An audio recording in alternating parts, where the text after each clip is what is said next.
Sveiki visi gimę po jaučio ženklu. Pasižiūrėkime, kas jūsų laukia laikotarpį nuo kovo 10 iki 16 dienos.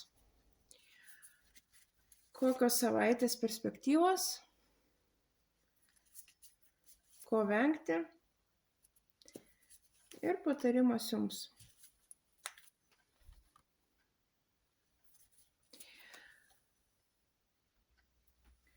Darbingas laikotarpis. Turėsite daug darbo, daug planų,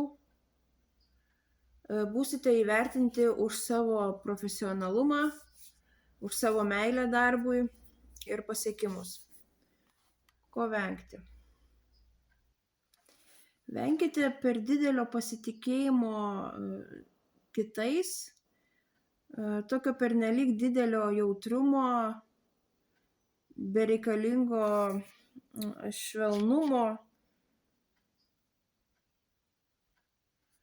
nes tiesiog jumis gali pasinaudoti. Patarimas jums. Nebijokite laužyti nusistovėjusių standartų,